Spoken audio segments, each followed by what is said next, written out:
ശാന്തി. ഒരിക്കൽ bill Gates ഒന്നുമല്ലാതിരുന്നൊരു കാലഘട്ടം ഉണ്ടായിരുന്നു, ജീവിതത്തിൻ്റെ ആദ്യ ഭാഗം. ആ സമയത്ത് അദ്ദേഹത്തിനൊരു ന്യൂസ് പേപ്പർ വാങ്ങാനുള്ളതായിരിക്കുന്ന പൈസ പോലും കയ്യിലുണ്ടായിരുന്നില്ല. ഒരു ന്യൂസ് പേപ്പർ വായിക്കാൻ വേണ്ടി അദ്ദേഹം ഒരാളുടെ കയ്യിൽ നിന്ന് ഒരു പേപ്പർ വാങ്ങി തിരിച്ചു കൊടുക്കാൻ പോയപ്പോൾ ആ ന്യൂസ് പേപ്പർ ബോയ്ക്ക് മനസ്സിലായി അത് അതിന് വായിക്കണമെന്നുണ്ട്, പക്ഷേ കയ്യിൽ പൈസ ഇല്ല എന്ന്. ആ ന്യൂസ് പേപ്പർ ബോയ് ആ ന്യൂസ് പേപ്പറിന് അദ്ദേഹത്തിന് ഫ്രീ ആയിട്ട് കൊടുത്തിട്ട് പോയി.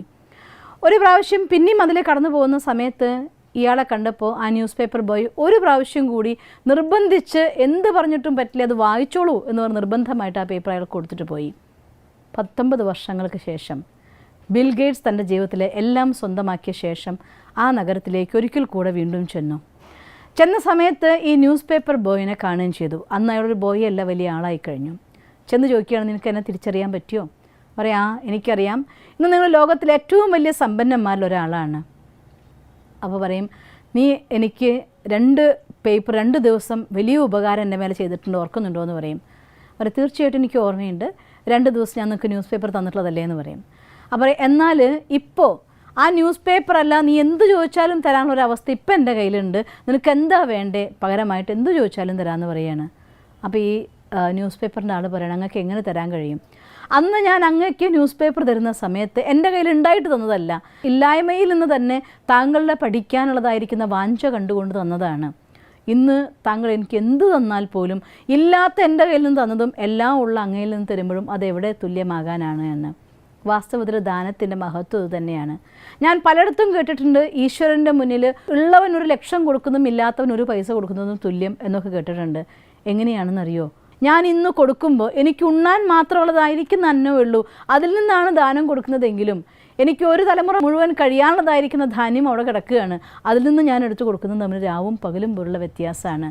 അതുകൊണ്ട് ഒരു കാര്യത്തിൻ്റെ മൂല്യം എന്ന് പറയുന്നത് ആ ചെയ്യുന്ന ആളുടെ ഭാവന, ആ സമയത്തുള്ള അയാളുടെ ആ ഒരു അവസ്ഥ, ഇതിൻ്റെയൊക്കെ ആധാരത്തിലാണ് അതിൻ്റെ മൂല്യമാകുന്നത്.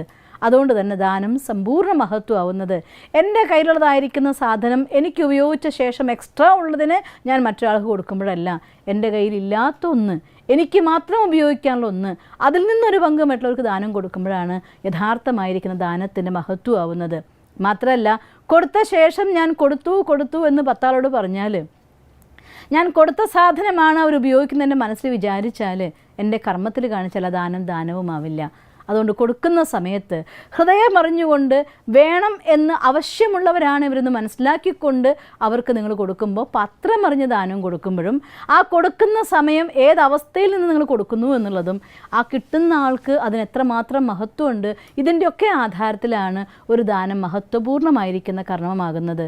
അതുകൊണ്ട് എൻ്റെ കയ്യിൽ പൈസ വരട്ടെ, എൻ്റെ കയ്യിലെല്ലാം ഉണ്ടാവട്ടെ, എന്നിട്ട് ഞാൻ എന്തെങ്കിലും നല്ല കാര്യം ചെയ്യാം എന്ന് വിചാരിക്കാതെ ഉള്ളതിൽ നിന്നൊരംശം നമ്മൾ പുണ്യകർമ്മങ്ങൾക്ക് വേണ്ടി ഉപയോഗിച്ചാൽ തീർച്ചയായിട്ടും ആ കർമ്മത്തിൻ്റെ ഫലം നിങ്ങളുടെ ജീവിതത്തിൽ സമ്പൽ സമൃദ്ധിയായി വന്നു ചേരുക തന്നെ ചെയ്യും.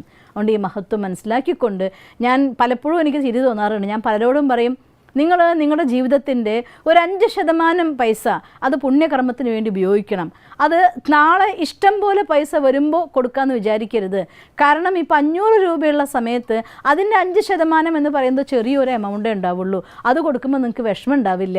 അതേസമയം 5 കോടി രൂപ വരുന്ന സമയത്ത് 5 കോടി 5% ദാനം കൊടുക്കുക എന്ന് പറയുമ്പോൾ ചിലപ്പോൾ ഹൃദയം വിദീർണമായി പോവും. അതുകൊണ്ട് ചെറുതിൽ നിന്ന് തുടങ്ങിയാൽ അത് നമ്മുടെ സംസ്കാരമായാൽ അത് നമുക്ക് സുഖം തരും. അതുകൊണ്ട് ദാനം കൊടുക്കാൻ ഉണ്ടാവാൻ കാത്തിരിക്കരുത്, ഉള്ളതിൽ നിന്ന് ദാനം ചെയ്യൂ. ആ ദാനമാണ് ശ്രേഷ്ഠമായ ദാനം, അതായിരിക്കും നമുക്ക് സുഖം തരുന്ന ദാനം. ഓം ശാന്തി. ദിവസം തോറും ജീവിത വിജയങ്ങൾക്ക് വെളിച്ചം വീശുന്ന പുത്തൻ വീഡിയോകൾക്കായി ഞങ്ങളുടെ യൂട്യൂബ് ചാനൽ സബ്സ്ക്രൈബ് ചെയ്യൂ. നോട്ടിഫിക്കേഷൻ ലഭിക്കുന്നതിനായി ബെൽ ഐക്കൺ ക്ലിക്ക് ചെയ്യൂ. ഒപ്പം ഞങ്ങളുടെ ഫേസ്ബുക്ക്, ട്വിറ്റർ, ഇൻസ്റ്റാഗ്രാം പേജുകൾ ഫോളോ ചെയ്യൂ. നന്ദി.